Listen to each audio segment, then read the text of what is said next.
Hey guys, and welcome to Arcane Assist. This week we've got some more Crucible Guard on the channel. We've got Baldwin.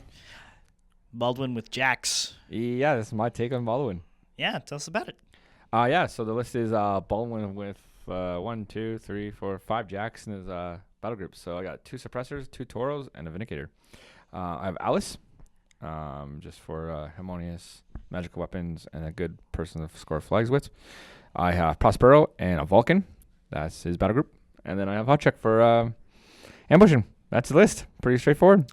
Yeah, nice and simple. A little bit of a different take than the typical Crucible Guard infantry list that you would normally have with Baldwin. So, I myself have been paying a little bit of attention to the War Madness contest they've been doing, and I really like the hashtag Carver bust that's going around.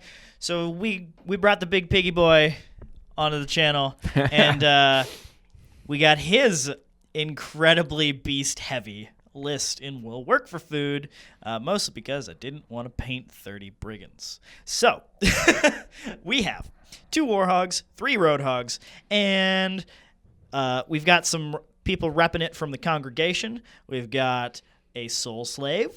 We've got Mire and a Wrastler for that sweet, sweet Rage Bot. And we've got Kwaak and Gub and a Bone Shrine and a Bogtrop Misspeaker, all from the congregation. So we're also repping the fact that Barney 2 is also tearing it up in War Madness. So GG, come on Minions final.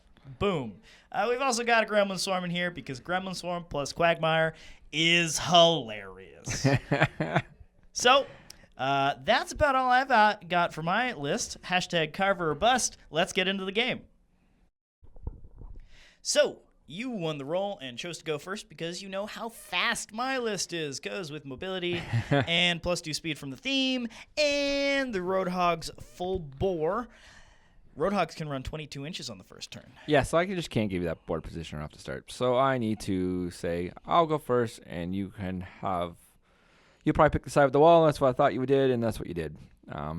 So I'm like, okay, cool. I'll just deploy. This is very straightforward deployment. It's Toro, Suppressor, Vulcan, Baldwin, Vindicator, Toro, Suppressor. Pretty straightforward. That's my list. Prospero is behind the Vulcan, and my Mechanik somewhere in there, and Alice is hanging out there. Straightforward down the middle of the board. So my deployment's going to be also fairly simple because I have very minimum models. So I noticed that it's a little bit lighter on the left-hand side, so I'm going to throw 2 Roadhogs down on that side. If I want to ever deal with the Vulcan, I'm probably going to have to throw Warhogs at it, so I put those near the top side, closer to where the Vulcan's going to be, because this little red pillar is going to kind of split my advance a little bit. And I think the Roadhogs can really play pretty cagey around it with popping out at speed 9, killing something, and then sprinting back around from the pillar. I also have my support group of the Soul Slave and Mire and a Wrastler, just kind of around Carver. And then we also have the Bogtrop Misspeaker, going to head up towards the top to score that flag. Bone Shrine, just going to be in a spot where it's really hard to kill. Not going to give John a easy prey target for Baldwin's feet. And we're just going to get rolling. Yeah, so it's first time, every single time I play a list, I ask threat ranges, I ask questions, how far I can go, blah, blah, blah. And right now, I'm pretty safe right now from any threats, so I'm just like, cool. Everything just runs its speed. Everything's speed 5. Everything runs. Vulcan speed 6 runs 12. So here I go. I'm just running things up the board. Toro's in the zone. Suppressor's in the zone. Toro's going to go to the bottom zone. Suppressor's going to go in the bottom zone. Yeah, just straight up the board, making sure I can at least get some kind of alpha the following turn or do some kind of damage the following turn, because you're going to hit me hard with your feet turn, and I need to be able to layer my models where I don't lose everything during your feet turn, but lose enough or give you enough so you're going to commit, and I can, counteract it with Baldwin's feet. So yeah, everything just runs up. Vulcan's facing forward. Vindicator's just going to chill behind his objective all day because it shoots a sweet 16 when it aims, and if I give it snipe, it shoots 20, so it threats the board from right where he is. And then Prospero takes a hike to the far side. Alice walks in harmonious within the flag next turn, and everything else is going to go up. Baldwin's going to give snipe to the Vulcan, give hot shot to the Vindicator, and he's going to cast decel first turn and just charge up camping 0. So Yeah, you've given me a lot to think about on my turn, because typically the plan is, all right, run as far and as fast as possible. But you threat a lot in this list. I threat 13 with all 2-inch reach heavies with Boundless Charters, and then... Or 12 and 11. 12 and 11? Yeah. Something like that. So basically, my melee threat is 1 inch longer than yours on the things that can threat the farthest in melee. I'm not too worried about the sprays and guns. The sprays are going to be dice off 9. The guns from the Vulcan are going to be mainly dice off 7. So they're not going to be putting in huge amounts of damage, but you got a lot of them, and I should still be wary about them. Going to apparate with the Gremlin Swarm forward. And yeah, we're just going to go right into it and think about our positioning a little bit here. I'm thinking about that bottom-hand side where there's just a Toro and a Suppressor, and there's not a whole lot else. I think the Roadhogs I have down there are going to be able to control it quite well. So we're going to put those guys down there, ready to kind of get in on that Suppressor, because if the Suppressor wants to come in, it's not going to kill one of those pigs. They're going to be def 10, which is not great, but batting down the hatches makes them armor 21. So the pig beasts are weird in that their defensive stats are terrible, and they have not a lot of boxes, and they have to damage themselves for a couple of their buffs. So it's not great. But Carver bumps that up to a whopping 21 armor, which makes them a lot harder to deal with, and really shores up those boxes they're missing. And I mean, def 12, you're not dodging a whole lot with def 12, so it's okay that that goes down to 10, because you're not opening up the range of things that can hit you all that much, especially against a list that has a bunch of decks that are benefiting from Veteran Leader from a solo. Carver goes, throws Quagmire onto the Gremlin Swarm. Love that combo so much. And then we also put Batten down the hatches up. We forego mobility this turn just because we're not moving all that far forward, and we're just going to try to keep our beasts in control. The thing about Carver being such a beast-heavy list is that he, unfortunately, doesn't have a huge control range. And I mean, he does have Vet Leader Warrior, and his feat does affect Warrior models, but Pharaoh Warrior models are not great. Brigands are okay because they can shoot and charge, but they're not that high a POW, and they're really only effective against their prey target. Slaughterhousers are good, but need some encouragement to get in there first. But the beasts that get affected by mobility and batten down the hatches and get to hit like trucks on his feet turn, those are the real stars of the show. It's so scary. This Roadhog's just going to move up the middle, kind of screen for Carver a little bit. Mire, I debate throwing a cloud on for stealth, but I decide just camping 4 and having 4 transfers is better, and I'm not going to be doing anything with the Wrastler because he runs for free, so he's just going to also run up and play screen for a little bit of Carver. Bogtrog Misspeaker walks within the running distance of the flag, throws a flag on himself throws a cloud on himself to get stealth. The Kwaak and Gub are going to give Enliven to both of the Warhogs near the top of the table. This is because if John wants to move up the Toro first and then comes in with the Suppressor to spray me and does damage, I'm going to go further in. If he brings the Suppressor up first and then sprays and does a couple of points of damage to me, I'm going to back up. And that way he won't be able to get the second spray. Yeah. So I think that's all I've got for my turn. What's up on your turn, too? Well, I'm looking at those 2 Orbeez at the top of the zone. I'm looking to try to put some damage in them. Aliven's hard to play around. You kind of just need to commit, focus, and then go from there. I'm going to ambush Hutchuk on the top side. I'm going to have Hutchuk trigger the Aliven on one of them for sure. I'm hoping Evan either, runs away a bit, commits a little forward so he can press a little harder next turn. Or if he backs up, then I can just stay outside his short ranges. So, I have to commit focus because if Evan decides to go in and didn't commit any focus, I just can't deal with it. So, I'm like, okay, Hutchuk's going to go in. I'm going to upkeep snipe and upkeep hotshot. And then it's just trying to pass around the focus. Because now, no matter what, I'm kind of in Evan's threat ranges of his war beast. So I need to make an attack somehow, some way. The AoE measurement was for Quake. I was wondering if I could just walk up and then just quake the one in the back or hit the other one. But batting down the hatches says you cannot be knocked down. So that plan was pretty scratched pretty quick. So now I'm just kind of like figuring out focus. It's he's only a focus 6 and running so many jacks. You want to kind of like spread it around, but you also upkeep snipe and hot shots. You're like your focus 4.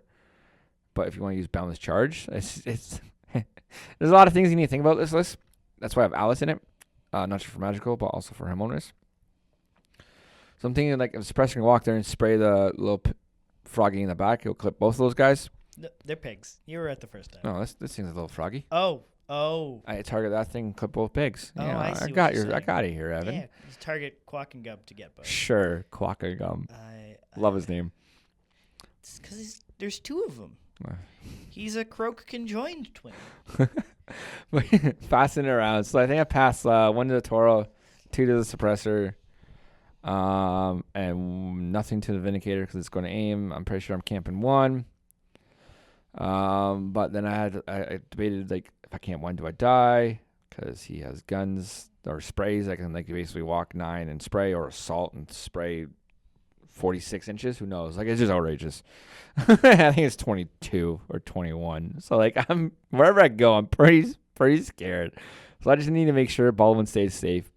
So like my following turn, I could feat whatever he commits and hopefully kill it. So Alice goes harmonious.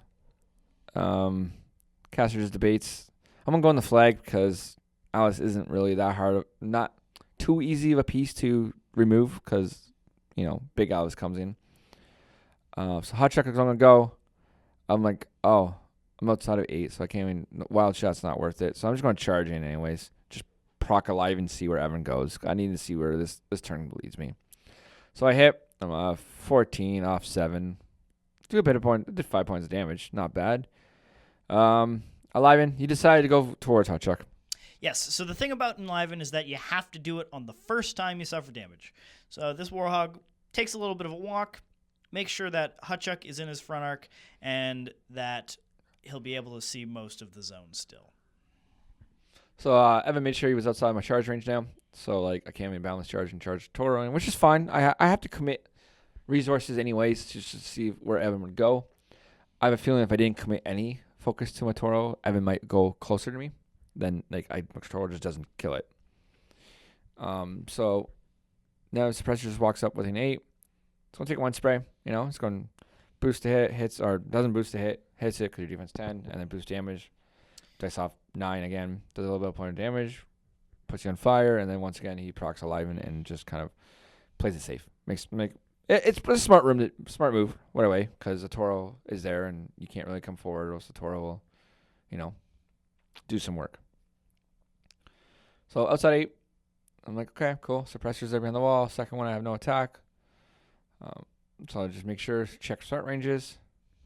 So I'm like, okay, cool. I'll move the Toro to be outside 11 of your Warhogs, are they? Yep. But I forgot the one in the middle threats 13. So yes, the Roadhog threats 13. So many hogs on the table here. So yeah, this one threats 11. He has no way to really get to me. But the one in the middle of the table threats 13. I just totally forgot for the Toro. You shoot him a bunch, though. I shoot him now. I shoot him with the Vindicator. I'm adding a Fury to it. So it's currently a Fury 3. I add 1, it goes to 4.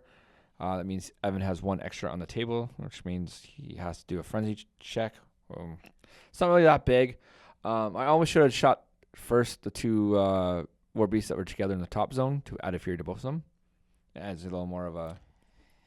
Yeah, you thought about that for a while, and then you wanted to do Hutchuk first, and then just see where that things option go. was taken off the table. So which is 100% fine. I box card the rolled for damage, so it was kind of nice. And I boosted damage because of a hot shot, so it's pretty sweet.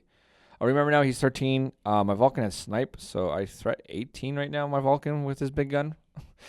I'm like, holy shit, this is actually quite far. I can walk 6 and shoot 18. Like I threat the board right now with my Vulcan with his right side of his gun.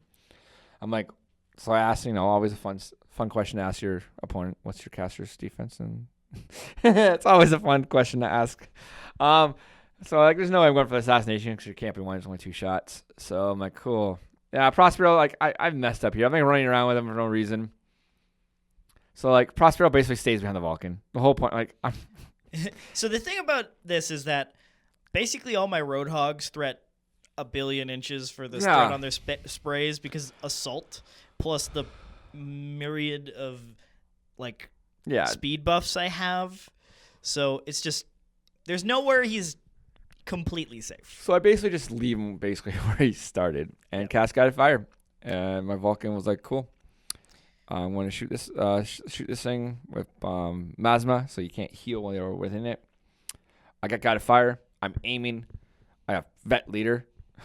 I'm a Rat 7, going to Rat 9 with Guided Fire, so I'm not. So you're hitting the Def 10 model. So yeah, Guided Fire might be a little more. It's a little overkill, but I mean, you know what? 1 in 36 on 2 dice you miss, so might as well make that a lot harder to miss.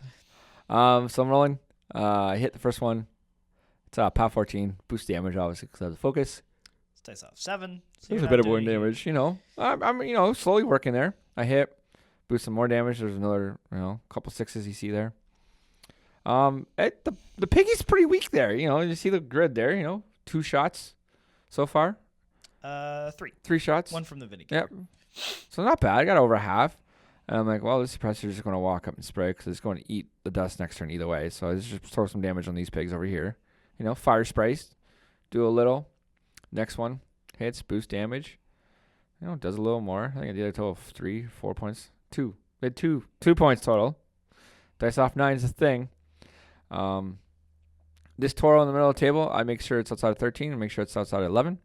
It's basically going to be my countercharge Toro, whatever he sends in and want to, hopefully countercharge because hopefully you'll do, bat the hatches first and a countercharge. And I need 4s to hit.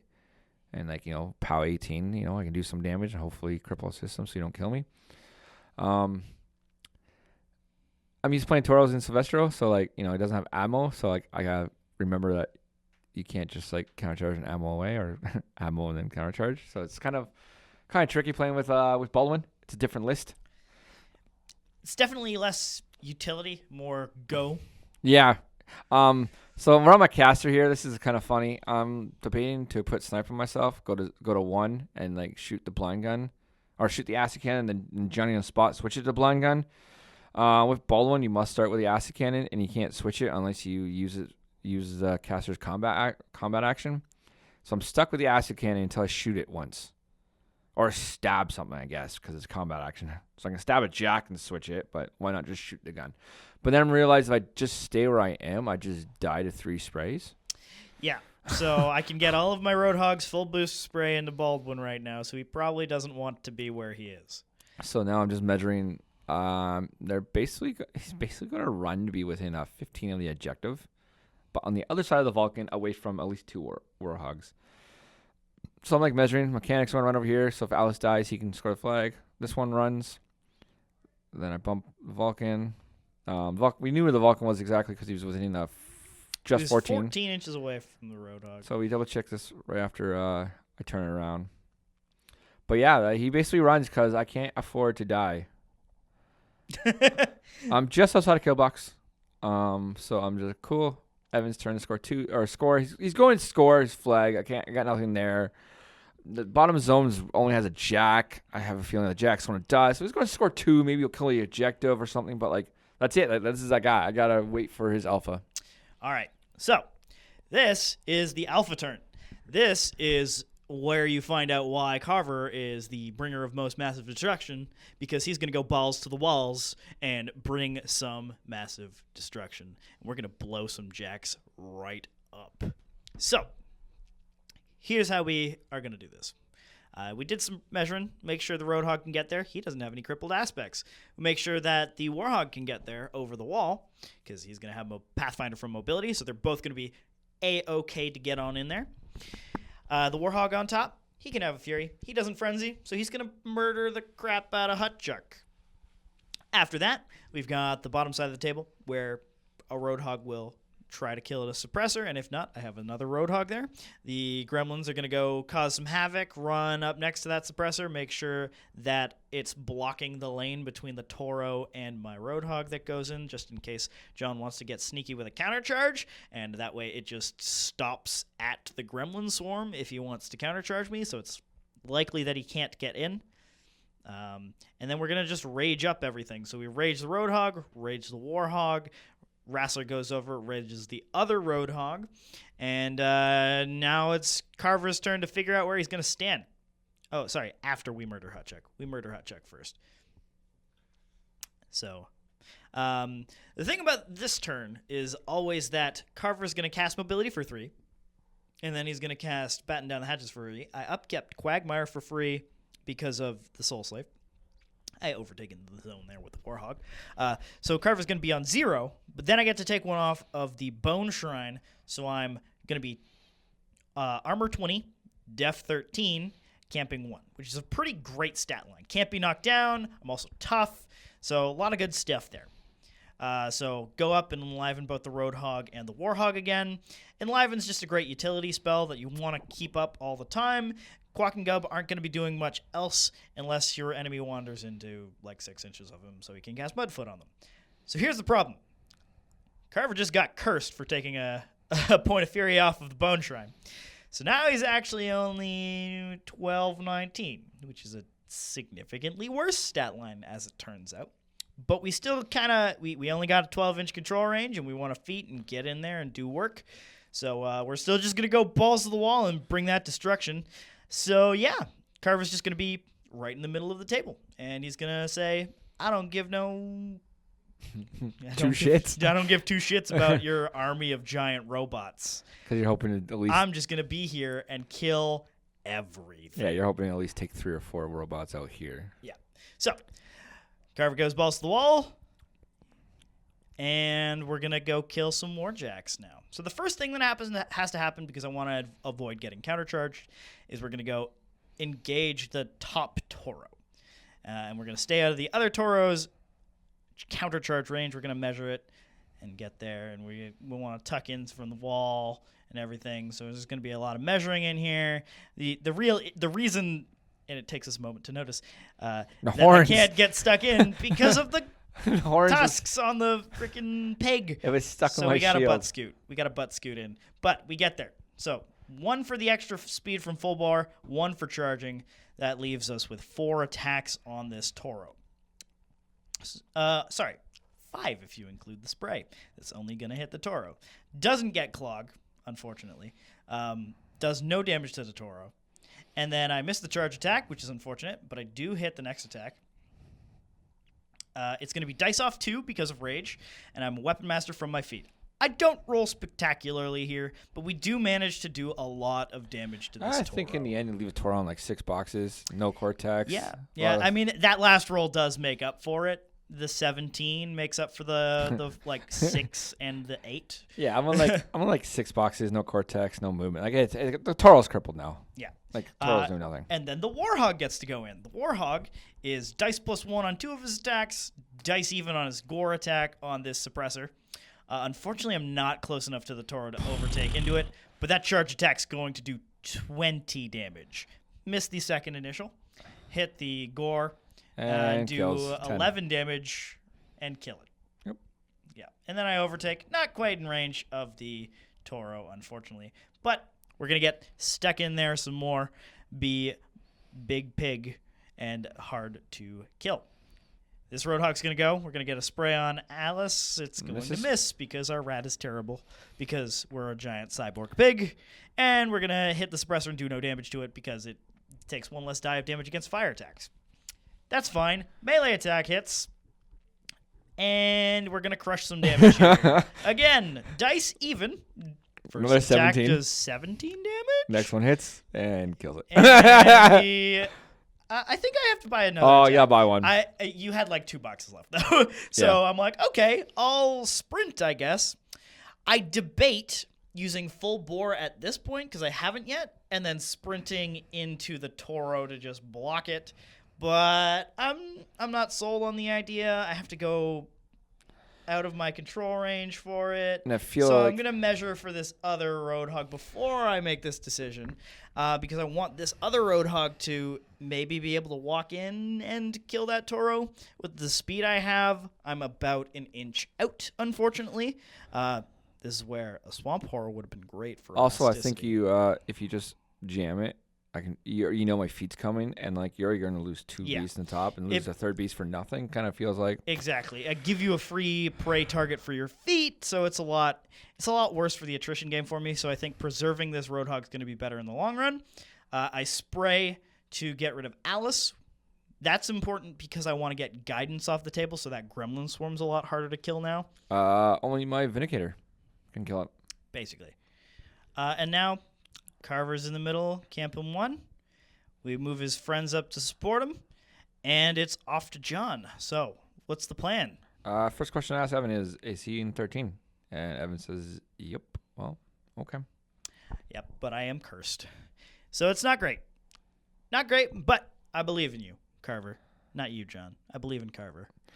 Yeah, you're within. Yeah, you're definitely within 12. You're within 13. I'm like, okay, cool. I can charge you with my Toro with balanced charge. I can shoot you quite a bit. So now I just need to figure out the plan of action. I'm going for the assassination. I'm going all in on this turn. I'm not sure if I needed to. I feel like I could like walked my Vulcan over to the top zone and kill those 2 war beasts and shoot the guy off the flag and just kind of like, play it out. But I have these 3 heavy war beasts in this bottom zone, and I just have nothing to deal with it. I could send a Toro in to deal with 1, and then I just die to the other 2, and then I'm down another heavy. So I don't really trade there. So I'm just like, I feel like cursing yourself and camping 1 and being in the middle of the table, I feel like I just have a chance of just killing you off the table. So I went a few ways at this. I'm trying to figure out how to get my feet on you. My Vulcan speed 6, which is like outrageous for a huge base. So like he can get all his sprays and everything on you. This is what being part train does. You can be speed 6. I guess so. So then I'm just like, okay, I want to work on feet. How do I catch you my feet? Well, I can't just walk up and catch you in your feet. And I also need to balance charge my Toro now to get this 12 inches of thread on me. I'm just like, okay, so I'm going to decide, oh yeah, I'm going to try this way. I also decide I'm going to unstable all my Toro to send it in. Instability equation. Yeah, just blow them up. Just give him 3 focus, and then if I don't kill you in 3 focus, and I roll a 1, 2, or 3, he blows up and you take a power 14. Mm-hmm. Like it's another damage roll. Like why not? We just marked it, but I did score 2 on that turn from the bottom zone. Bottom zone and flag. So I'm really debating on how to do this. We put a proxy in to see where 12 is from your caster, because if I could charge and get a successful charge and then feet, I could tag anything within 12 of me to feet on. I can't feet then charge because I got to put prey out as soon as I charge or before I charge. So like it's a little wordy. So I'm like, I can't go there. There's one spot I can go, which requires me to move my Toro, and it just dies because it takes a free strike and just blows up, which is fine. I don't need it right now. But I'm like, is that the best plan? I'm trying to do all the math here. I'm trying to figure out in my head. Your defense 11. My caster and Beth 12. Defense 12. So I need 6s. No, I need 5s in my Vulcan to shoot you. And if I add guided fire to that, that's pretty good. My Vindicator can aim and shoot you. It needs a lot less. So I'm just like, I really don't need to put feet on you. The damage is nice, but I have enough off 5 attacks. I think over the course of a few hits, I kill you. And especially if I get this charge off on you, it's dice -1. Arm 19? Arm 19. Yeah, dice -1. I'm like, I feel like I'm getting enough attacks on you, you just die anyways. So now I'm trying to figure out a way to get my caster to shoot you.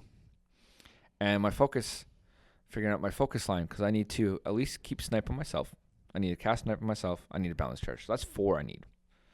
I totally just miscalculated balance charge. I'm pretty sure it's 2 cast spell, right? Yeah. Yeah, okay, it is. I didn't miscalculate it. So I'm measuring balance charge range. So now I gotta put the Vulcan where I need to put it. So Baldwin can walk up there, see within 6, put balance charge, snipe his caster. Vulcan can walk 6, be outside the line of the Toro to charge. I'm like, this all works. We proxied it out. We got this. This is what's going to happen. So now I'm just making sure I do the math right. I did not upkeep Hutchuk, and I did not upkeep Snipe. So I have a full stack of 6. So it's going to be 2, 2, 2, and my caster's going to have 2 to either boost the hit or boost the damage, depends on how I feel. And Prospero's going to load all my jacks up. he's loading them all up. So if they spend Fury, they get the chance of blowing up. This is going to be a fun. Yeah. So he's going to load them all up. Ooh, that's going to be time. Yeah, it's why not? Like, I'm going for the assassination. It saves my caster the Fury, or the focus, sorry. And then I'm like, well, Prospero can load. He could technically load up 4 jacks in a turn. If I'm going for a heavy attrition turn or heavy for assassination, he's like, you can have that, you can have that, you can have that, you can have that. If you blow up, you blow up. Like, whatever. I've done it with Vulcan before where he went in the middle of the table and I wanted him to fail and he blew up and did POW 14 to all the armor 12 models within 3 inches and cleared the zone, and I scored and won the game. That's hilarious. It was really fun. So here I go. I rolled Snake Eyes on my caster shot. It drifts, goes nowhere. I now Johnny on the spot, switch it to my blind gun. I boost to hit it. Shadowbind gun. So -3. His now defense is 12 to 9. So everything basically hits you on anything but, which is awesome. Hits you POW 10. I think I did like 2 points of damage maybe. Yeah, not a whole lot. It didn't matter. It got what I needed, and I'm camping 0. I'm going all in. Next up is my Vulcan. First Prospero. Prospero gave out, what he needed to give out everything. Then my Vulcan walks up. Proxy base, basically where we had it, everything worked out. 2 sprays, 2 big guns. Anything but to hit, I boost damage, POW 14, do a few points of damage. Second spray hits, POW 14, do a few points of damage. Also, we've got to roll the objective, so I'm rolling the objective, do some damage. I got 2 big guns. I missed one. I missed. You hit with both of the sprays. I missed one big gun. You didn't do a whole lot of damage with either of them. Yeah, so I got some 1s and 2s coming up. Big gun did a few points of damage. And then your last damage roll is really good, but I still take the damage, and you do 5 to me. I think I'm sitting on about $5 by the end of this. With a transfer. With 1 transfer. I did not transfer any of the guns from your caster or the Vulcan. The Vulcan does not blow up. And I think you were kind of relying on that a little bit just so that the Toro had a bit of a clearer line. The Vindicator as well. And the Vindicator. But now you're blocked for the Toro to get in from the pillar on the opposite side in the base of the Vulcan and the objective. So if the objective's not there, you can get in. So you decide to shoot that instead. Yeah. So what really happens is basically proxy bases. I had another half inch on the other side of the Vulcan to put there, but I just kind of moved it up. I'm like, cool. I'm playing a little sloppier. I easily could have moved it over and had no issue. So I'm like, okay, cool. I'm going to shoot the objective. I guess I'll additional die against constructs. I hit. I boost damage. I do a whopping 13. You leave it on 1 box. Leave it on 1 box. POW 7 against your caster. Why not boost it? Do nothing. Cool thing is, I don't know if Evan doesn't blow up. I don't think Evan knew I still had this guy here to be able to hit the objective, but he kind of walks 7 and jumps 5 and hits the objective at POW 14, which then just clears a lane for my Toro to get in. A little extra dice rolling. If I was more clean, I didn't really need to have to do it because I had everything in range. Because also with the Vulcan there, it blocks my line of sight to your caster. Yep. With Vindicator. Well, the Vindicator was blocked by the objective. So then Toro goes in, needs anything but to hit. Dice plus. I transfer, I take a lot of damage. You go for the shake, but I tough. So the problem here, I just realized, I did no healing. You didn't pick an ammo type. Okay, cool. So what's my first ammo type on my thing? Because I know it's mandatory to pick. I mean, there isn't really a rule for if you don't pick. Rust doesn't matter. So nothing happens really.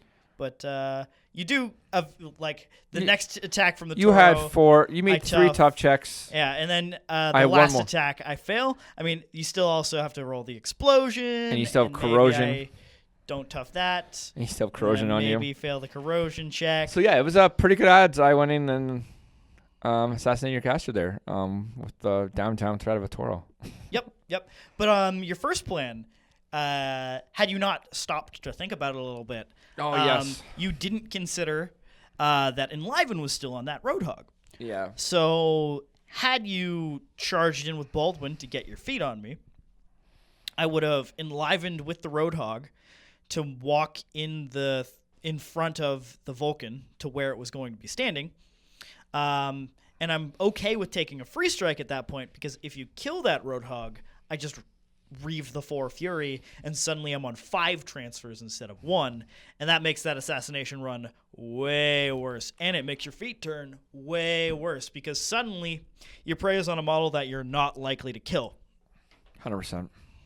Yeah, no. So you chose the correct line of play. Just not the way you were thinking and hoping. I mean, sure, that happens. But I just wanted to note that there are a lot of perhaps trixier plays for this list than it may seem for just a typical all beast brick. Anyways, hashtag Carver bust. I'm still on the Carver train or the Barney train. Whoever gets there is all in. So, and if they're both there, well, ooh, Barney. I'm kind of on the Barney side of things. Yeah, me too. But still, Carver's a badass too, and I hope both of them get there. Anyways, guys, thank you very much for watching us, and we will see you next Monday.